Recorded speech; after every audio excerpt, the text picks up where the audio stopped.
Donc bonjour à tous, bienvenue. Welcome everybody to the 22nd edition of the Reggae Sun Ska Festival here in southwest France. So we are live on the web TV, and I'm very pleased to say that Patrice is here with us today. Thank you very much for being with us. Thanks for having me. How are you feeling? Great. Yeah, you feeling good? Very good. It's not your first time here at the festival, is it? No, it's my first time in this venue, but not the festival. That's right, it was in Bordeaux before, so yeah. This is actually the original spot for the festival. It started out here, yeah. But that's 20 years ago, right? Yeah. Well, no, I wasn't there. Yeah, beginning of your career. Yeah, yeah. So, what's the rhythm like for you at the moment? What are you up to? What's your news? Where have you just come from? Can you tell us a little bit about?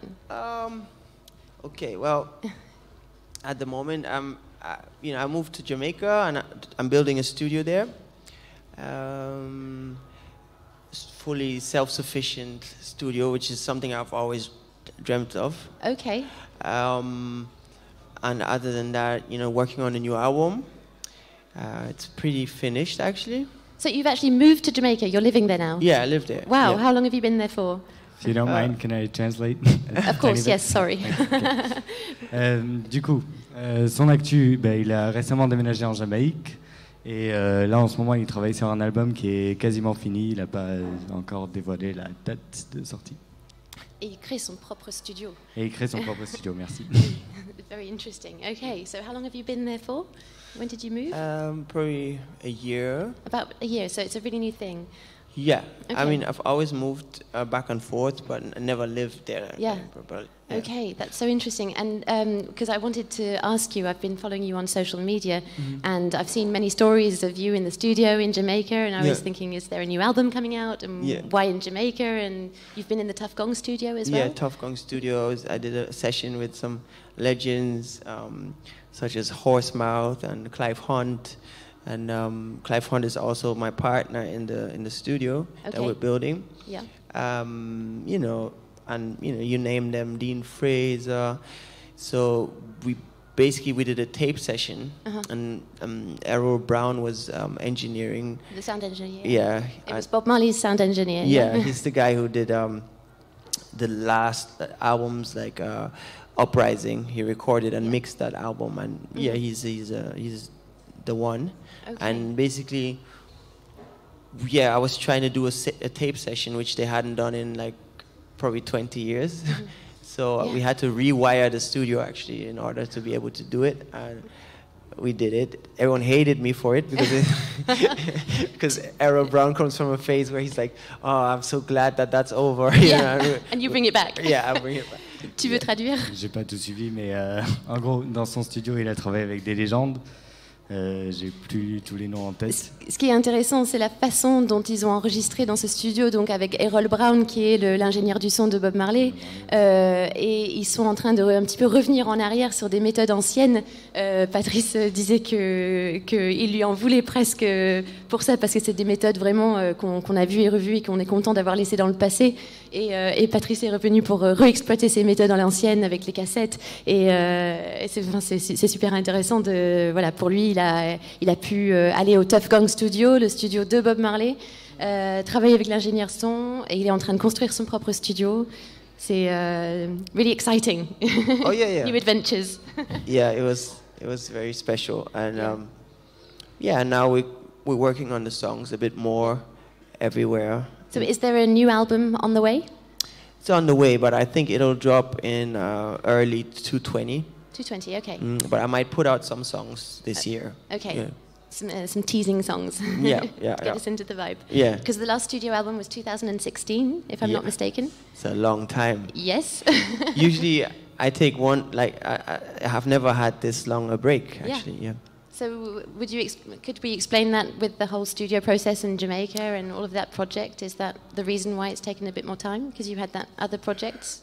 Yeah, I'd say so. Yeah. I mean, many things, and I produce for others as well. So That's I did a few albums, and I kind of like had to find it again. Like I had to kind of like refine myself, and because I have to feel excited by what I do, and I've done so much that at this point, it's not that I don't just want to do the same old. I want to always challenge myself and do something new. New and fresh. Yeah. Okay, so concernant son nouvel album qui devrait sortir au début de l'année prochaine, il devait un peu, comme son dernier album s'est sorti fin 2016, il devait un peu se retrouver, il devait se mettre à l'épreuve pour toujours chercher quelque chose de nouveau. Et puis à côté de ça, il avait aussi d'autres projets et il produit d'autres sons. Donc c'est pour ça que ça prend un peu de temps, mais ça va sortir. Yeah. So, yeah, would you describe, because I would say that the previous albums that you've come out with are, very modern reggae, because it's not describing the style in general, but it's more of a modern reggae if we just want to talk about reggae. Would you say that this new album is going to be maybe more classic, with the whole link with Jamaica and the studio and the engineer? I don't know. I don't know. I just do it, Yeah. I don't really look at it from the outside. So, Yeah. Okay. like, people give my things all sort of names, and I'm okay with that. Yeah. Like, whatever people want to see in it, let them see that. And I don't really want to taint their experience by putting a label on it. Like, I just try to do things that are authentic to me. Yeah. I'm trying to bring something new to the culture. I don't just want to emulate what's been done already. So I understand. Yeah. So it doesn't feel necessarily like you're going backwards or going back to a classic root style. It's just you progressing with your authenticity. Yeah, but I love old sound. Yeah. So I like to recreate the old sound in the same way that like hip hoppers would do sample old records to get that authentic sound, and then add like some drum sounds to it and make the beat fatter. Yeah. Like in that same way, I like to record, so that I record my own samples in a way. Yeah. So I prefer the ancient reggae, and then with a look into the future where we can take it. You know what I mean? It's finding the right balance. Yeah. Because I like modern things, but they have to be timeless. I don't like them to be too trendy. Of course. There's usually part of the trend that has something timeless. So I try to focus on that if possible. Okay. Yeah. And can we look forward to any feats or guest appearances? Yeah, that's this month. I'm gonna do all the feats, but it's one of those things where I speak about it when it actually happened. Like, Yes. I'm in talks with people.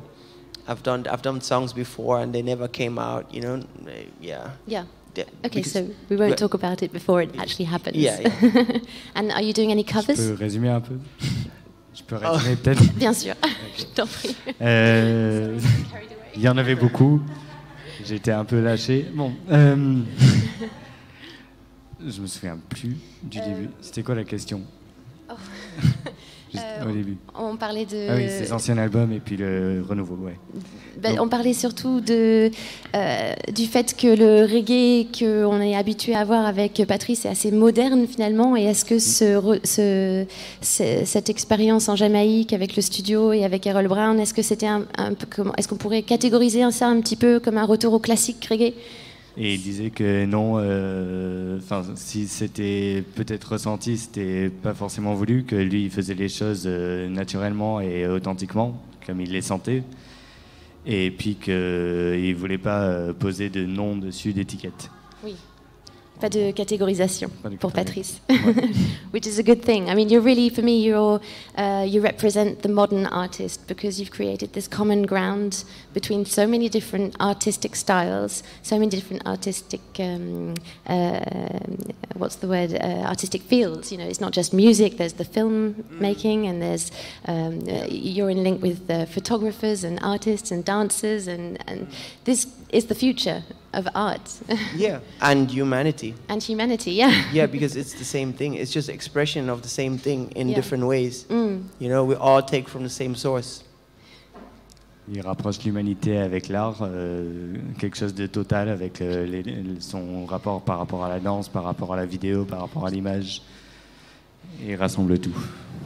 I know that you produce artists as well. You've been producing quite a few of people. I know particularly I followed Sella Sue and Nora, people like this. Are you excited by a new talent at the moment? Is there... Yeah, I'm always, right now, Coffee is really strong, coming out of Jamaica. She's killing it, and I think she's really good. Okay. And other than that, there are some people that no one knows about. For example, one of the sons of Max Romeo Yes. is excellent. Okay. What's his name? Ah. Sorry. Tu peux peut-être traduire en. I forgot. You can translate while you do. Yes. Right. Là, on sait qu'il a travaillé et produit Célassou et Nora. Il disait que en ce moment Kofi elle est très forte, mais qu'il y a aussi d'autres musiciens pas forcément connus qui sont très puissants aussi. Dont le fils de Max Romeo, apparemment, qui est un talent à découvrir. He's really good. Okay, really excellent. Thanks for that information. Yeah, and I mean, there's so much. There's so much. Like, I think it's super important that the young people come out and they are given a platform. Yeah. Because they're most in touch with where we should be going.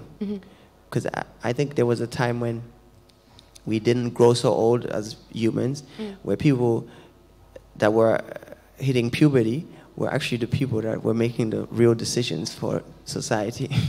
So now we live in a world where older people are kind of like really clinging on to their power. And, you know, if you want to make it in film, in music, etc., you have to conform to their way of doing things. Yeah. And I think that's not good. Yeah. I think you know, we should more give the space and freedom to the new generation. To the youth, yeah. Il disait que c'est intéressant aujourd'hui que la jeunesse, qu'on leur offre la possibilité de s'exprimer sur la plateforme, que ce soit en musique ou en vidéo ou n'importe quel art. Parce qu'à une époque où justement les gens ils vivaient pas aussi longtemps, c'était les gens qui juste dépassaient la puberté. C'est eux qui faisaient des choix concernant la société. Et donc peut-être qu'eux, ils ont plus de directivité au lieu de s'agripper à des vieilles coutumes. Oui, est-ce qu'il y a des personnes qui veulent poser des questions, en profiter tant que Patrice est avec nous? Si vous avez des questions, n'hésitez pas. On vous les traduit.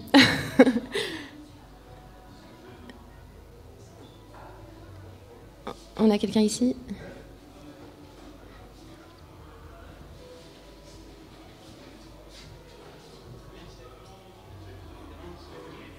Steph? Il est là. Voilà. Si vous pouvez la poser en anglais, c'est parfait. Sinon, on fait traduire. Et pour laisser le temps à tout le monde, comme il reste un petit peu de temps, je vous demanderai de poser une question. Et si on a le temps, on reviendra chez vous si vous en avez plusieurs. Merci. Bonsoir Patrice. Bonjour. Qu'avez-vous retenu de votre tournée dans les villes de France où des concerts se sont déroulés à 10h du matin ou 15h? Quelle a été l'expérience avec le public de cette tournée, cette promotion il y a quelques années? When you played in the small villages in France at 10 or 3 in the afternoon, what was your experience with the public? How did you feel it? It's like in France. Yeah. In France, yeah. I think you're referring to the Sunrise gigs, c'est ça? The Sunrise gig? Well, yeah, I played concerts at sunrise, you know, around 6:30 usually in the morning, and I loved the experience. Like, that was one of my highest moments actually, because everyone said that it wasn't gonna work. No one's gonna show up, you know, because it's too early. Yeah. Like, they don't love you that much. You know, they're not gonna show. So I was like, and so when people actually started showing up in like big numbers, I was like, it was such a good experience, because it was such a special thing that I believe neither the people nor me have done before or experienced before. And so it was a very special moment that I believe goes down in my memory as something that I will always remember. And that's why I've restarted doing some of those acoustic concerts, and in 2020 I'm going to do like a whole tour again of that, you know. Excellent. C'était quelque chose de très spécial pour lui, parce que c'est justement, on lui a dit que personne n'allait venir, que les gens ils l'aimaient pas à ce point-là. Et finalement, à 6h30, les gens ils commencent à arriver par masse. Et voilà, c'est une expérience qu'il va jamais oublier. C'est pour ça il va reprendre un peu ce mode-là en 2020. Great news. Une prochaine question, peut-être? Hello, my name is Jessica. Oh, Here. there. In front of you. First, happy birthday later. Thank you. You're welcome. I have two questions, if it's possible. You put reggae on side to realize you in other style, music style. Is a featuring today with the Scatalites possible? Well, yeah, I never put reggae aside. I just try to find myself within the culture, you know, because I believe that we get inspired, and then it's our job to bring something new to it, you know, to the culture, and add something that probably no one else can add because they're not you. So everyone has something specific and special to add. So yeah, but the Scatalites, I remember, they played on my first albums. I don't know if you know this, yeah. So they're incredible. I just spoke to Val, the bass player, the other day, who also played on Free Patriation, actually. Yeah. And yeah, he's one of the greatest bass players. Not many people know this about him, but he did a lot of Bob Marley's bass lines, actually, you know. Okay. And yeah, absolutely. Like if I wanted to work with anyone, it would be the Scatalites, to be honest, because they come from a time, the way it's not like they don't play reggae, they made reggae. Yeah. You know, they created it reggae. So it's a difference if you know how to do something, or you know why. Why? You know why. That's and it. You know, so you know, to just be in the room and be able to play with people like that. It's like it changes the way you play music after that experience. You know? I let him translate. En gros, il n'a pas mis le reggae de côté. Ce que lui, ça lui plaît, c'est le reggae, ça nous a inspiré, et c'est à nous, c'est à chacun de rajouter sa petite patte, de rajouter sa touche. Et c'est ça qui lui plaît chez les Scatalites. Il a discuté avec le bassiste tout à l'heure. Et il aime beaucoup travailler avec eux parce qu'ils n'imitent pas le reggae, ils créent leur propre forme, quoi. Ouais. Alors, ma deuxième question, my second one, to discuss about the planet. Are you engaged, like Tajwix is engaged with the Craig Outreach Association to fight against the climate change? Well, I mean, I think we all are engaged on different levels, you know. I mean, some people are engaged in zero level, but it doesn't change the fact that they see, people aren't engaged as long as you know, it's not happening in their backyard, in their house, you know, as long as they're convenient, they're not going to engage, but they technically are engaged to a level. I am engaged to a certain level. I should be more engaged. I believe everyone should be more engaged, no matter how engaged they are. So, yeah, obviously, to me, climate change is is the most pressing issue we have, and we should do everything in our power to reduce the negative impact that we have and inspire a new lifestyle, which, in fact, is very easy. We don't have to even change our lives to the point where we can't live comfortably. It's just a change in culture and change in approach. And I understand that, you know, the institutions don't make it that easy for us to change, but we have to just impose the change by the things we support with our money and the things we don't support with our money. It's as simple as that. Of all the power. If you don't, I mean, if you know, just don't buy certain things, don't do certain things, and there you have your change, you know, and try to reduce your usage of things. And I believe that there's a lot of associations that are doing great jobs, a lot of new ideas. Again, it's the old people that are the problem. It's like people like that, you know, like the fossil fuel industry and those industries that are lobbying, you know, in politics. It's very hard to get them out. yeah, it's a big fight. So again, they need to go, you know. Okay, thank you. There's a question. Je sais pas si je vais tout traduire, mais en gros, il pense que tout le monde devrait être encore plus engagé, peu importe à quel point on est engagé pour le changement de climat. Et je saurais pas tout redire de plus. Bah, que ça consiste à faire des compromis. Est-ce que chacun d'entre nous est capable de faire une petite différence et que si tout le monde se sent concerné, on est largement en mesure de faire ces changements. Et il faut l'imposer. Comme on dit, give up. Il faut abandonner certains conforts avec lesquels on est habitué. Voilà, chacun doit se sentir concerné en gros et il fait le mieux qu'il peut pour mettre en place ces changements de son côté à son niveau. Bonjour. Bonjour. Maggie Shine. C'est un peu en lien avec le type de question de madame. Est-ce que le projet de Roots Music aide, on va dire, dans cette direction-là d'éveil de conscience, en fait, en partant de l'origine, en fait, de quelque chose, dans la musique reggae? For you, in the nature of roots music, does it help awake consciousness concerning this problem? Oh, concerning this problem, absolutely, because I believe reggae is the only music that, you know, raises that kind of awareness when it comes to social change, you know, consistently. You have like maybe one or two hip-hop artists that say things, yeah, but in reggae you have everyone that will make a statement towards injustice, or it's part of the music. So also the rhythm of reggae is kind of like, especially roots, it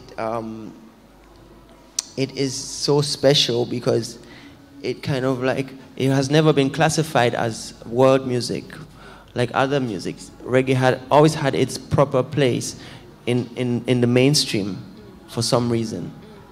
And in fact, reggae acts such as Bob Marley at their time were like up there with all the others, like Rolling Stones and so on. And it went as far as them, like Led Zeppelin did a reggae song, you know. Everyone started doing reggae songs. So, and this is a tiny island, it's like 6 million people, you know. So I'm saying that it's because of that confidence and because of the rhythm being so strong and resonating so strongly with the people of all generations, because at this point people are still, Bob Marley is still growing, you know, and people that are born today are still discovering him and be like, their lives are changed after they've gone through their Bob Marley phase, you know. So it's like, it's just something you cannot deny. It's an energy that you cannot deny. It will find its way. There's no music like that. It's the universal music. Yeah. Le reggae, évidemment que ça a un impact universel. Ça se voit dans toutes les générations, un peu partout dans le monde. C'est dans sa nature, avec le rythme, ça éveille les consciences. On voit bien qu'il disait Led Zeppelin a fait une chanson reggae. Enfin, ça a vraiment, tout le monde, ça a eu une influence incroyable. Et les nouvelles générations qui sont nées aujourd'hui vont eux aussi découvrir Bob, passer par une phase de découverte et qui va transformer quelque part d'une manière ou d'une autre leur vie. Et ça continuera à avoir un impact aussi fort. Exactement. Bon, je pense.